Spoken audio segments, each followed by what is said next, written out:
Well, District 5 is very special for me. Born and raised in Palolo, you've seen the changes.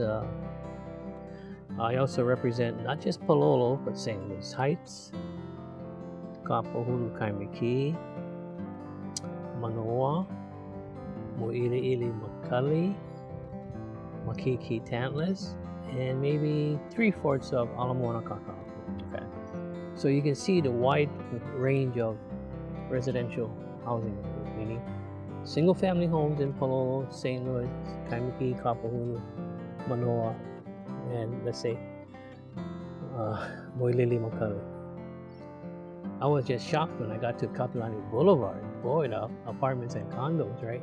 Which we didn't have any when I was in the State House, but we had one in St. Louis Heights, the Regency, and the other one was on Sierra Drive by the corner of Wailai. And that was it. It's fascinating for me, the predecessors who had thought about how they wanted Makiki to be high-rises. That was before my time. You know, in contradiction to, let's say, the single-family homes that we have. So then, Ala Moana Kaka'ako, that blew me away. Oh, I got this. So, you know, my first thing that I did was, when I got elected, was ask the staff, can we go back to 2 years ago, meaning our predecessors? How many projects, these type of development projects, has been approved by the council? And when we did the counting, there's about 14 to 15 projects that were in the works. Some of them are going through the construction phase. Others are in the planning and design phase, whereby they have to come before the city if it's a 201H. And a 201H for the general public is a state law that the developer can come before the council to make requests for exemptions. And we have given a lot, but in exchange for community benefits. And then the other big one for me was that, well, I can share this with you. I have over 15 to 17 different homeless encampments. So where do we begin? Right? Yeah.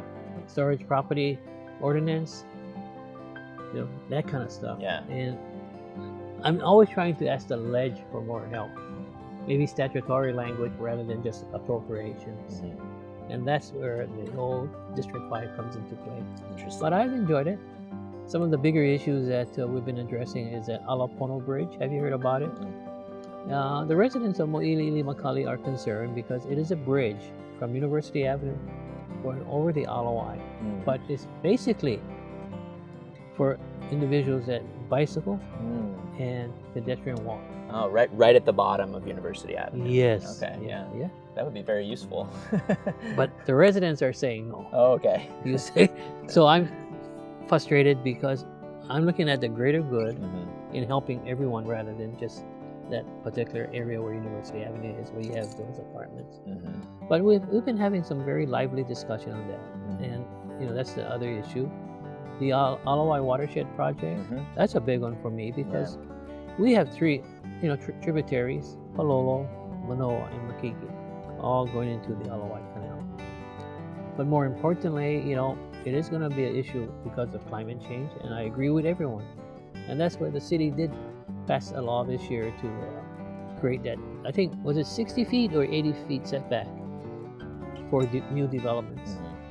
So that was to protect, you know, future landowners. But whoever thought all of these issues would surface? Yeah, especially, you know, you've been in politics and in lawmaking for a long time. So back when you started, I'm sure these concerns were not probably present at all, the climate change ones at any rate. Correct. Do you want to share a little bit about how you first got involved in politics way back when? And I told you the story. Yeah, but you know, for our viewers. Well, I graduated from St. Louis High School in 1970, and I was very blessed because I didn't get drafted. We were during the throes of the Vietnam War, and I was fortunate enough because I had applied for the university that I did as a freshman. So that saved me because it was either getting drafted, enlisting, or running away to Canada, right? So while going to school, being the oldest son of my family of 5, 2 brothers and 2 sisters, I decided to go and work at this restaurant called the Flamingo Chuck Wagon. And I did that for 20 years as a dishwasher and as a busboy. And in 1976, instead of working at the Chuck Wagon, I got my degree in teaching, secondary level social sciences, and also got my 5th year certificate in teaching, but I couldn't get a job because there was a surplus of teachers in that period of time. So in 1974, I ran and I lost. And in 1976, all my classmates from Polo, St. Louis said, go run again, go run again. I'd rather go and teach. I really do want to go and teach because I enjoyed the students. But when I ran and I lost the first time, second time I got in 76. And, you know, with the Lord's blessing, it was 44 years. I must have been doing something right. But I enjoyed, you know what I really enjoyed in those days? Walking house to house. If you could get into every let's say 1 out of every 4 homes, you've got their vote. That was my approach to campaigning. After 44 years, this makes 47 years with the council's 2 years and 6 months. So that's been my journey, and I've been very patient. I have always learned from these old timers that patience is a virtue that a lot of the young kids may not have today. And that's where I just say to them, yeah, be patient, your day will come.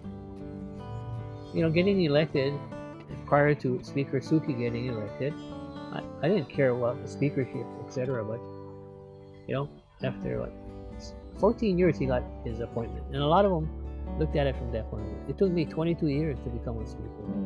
And wow, you max out at 18 for your retirement at 3.5%. I was very, very lucky, very privileged to be a representative. And I still say that to the younger generation.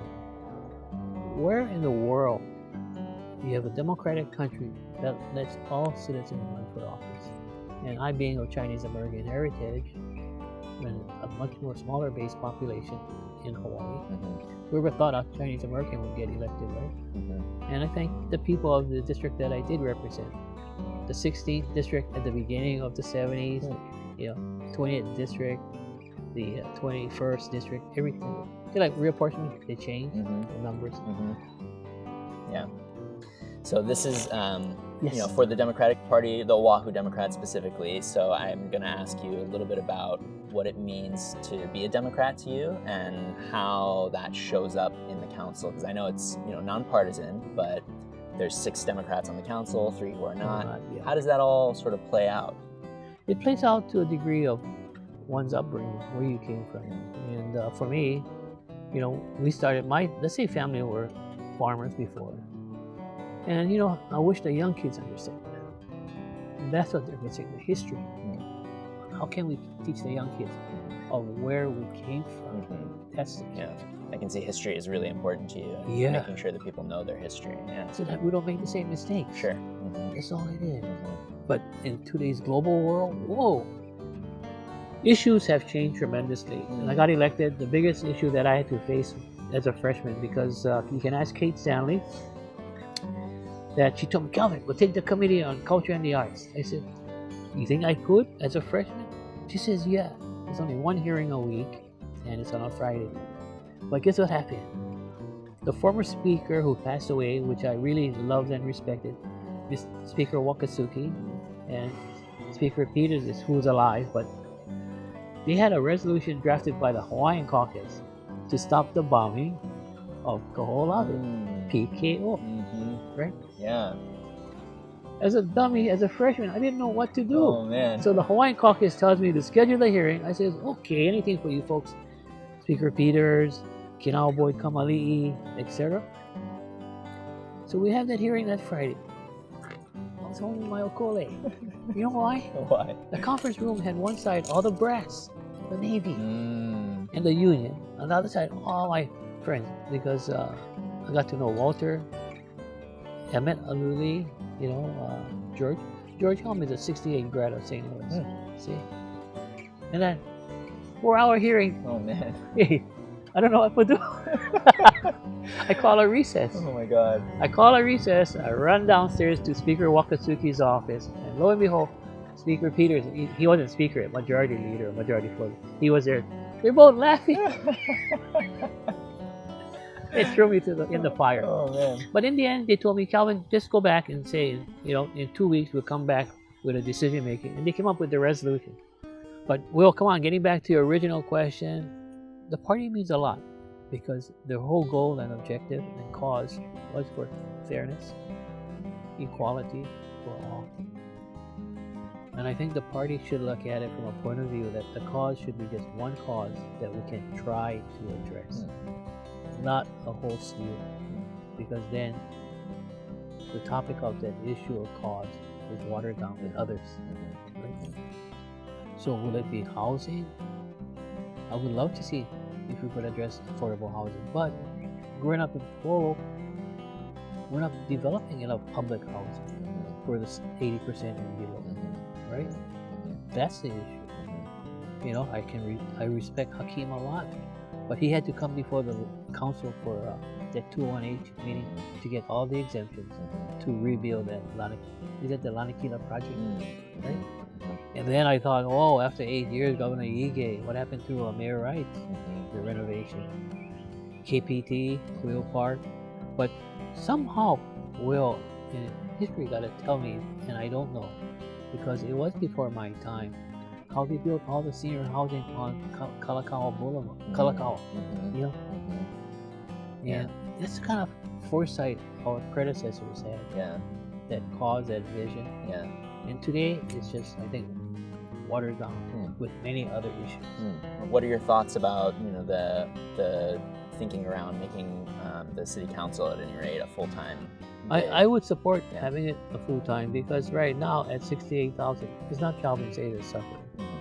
It's the other 8 members who are suffering, and they are starting off in life.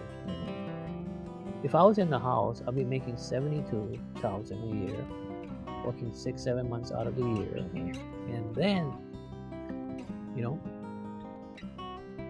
you could be doing other things. But for me, being in the District 5, I represent 5 house districts. So you can see the comparison of 68 versus 72 versus the 113. And half the year versus the whole round. year. Yeah. But I'm not going to point fingers at my colleagues who are in the state legislature. It's their determination and decision. And what's fascinating, Will, was the fact that at the end of the day, it's the general public that's going to put you in the office or not, if you're not doing your job, as far as evaluating the performance of one.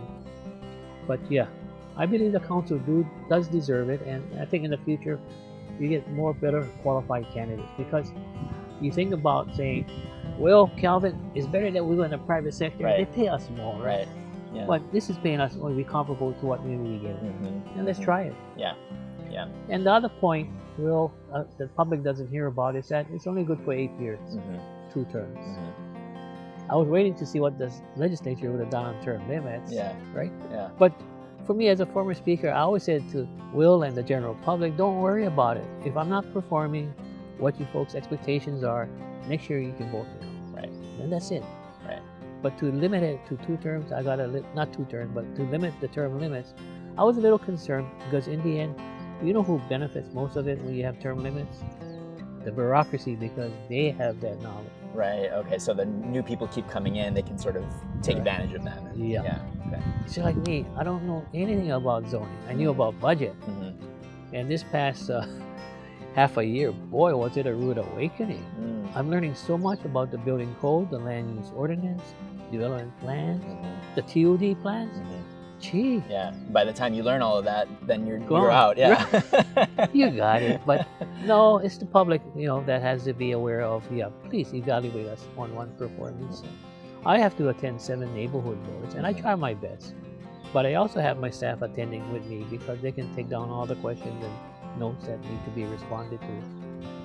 I think one thing too that I've heard a lot about you, and you touched on it earlier too, is how involved you are in the community and how you go to the cleanup events like you were telling me about, how you door knock and how you continued to door knock years and years and years after you'd already been elected and speaker, and you never sort of rested on your name recognition. You always were out there door knocking. And I think one of the things that the Democratic Party needs to work on is making the party, available as an entity of service, and just wondering if you have any thoughts around that. You're absolutely correct, and I personally feel we're not going to go back to those days again. Because even today, we are losing that personal contact, like what you're doing for me and I'm doing for you, as far as this eye-to-eye interview. Which you can't get this level of connection over social media. Correct. And the emotional side, the value side, etc. So that's where I don't have an answer on that one. But if you want to do it, the best way is to go house to house. But sometimes it's not like the old days where a lot of the homes had families. That's what I'm saying. Yeah. Today, there's a lot more renters. Are they transient? Right? So you can build a relationship, but in 2 years, if they're gone, same thing. Yeah. So I don't have an answer for that, but I did share with you the concern I had about it's everything just like social media. That's it.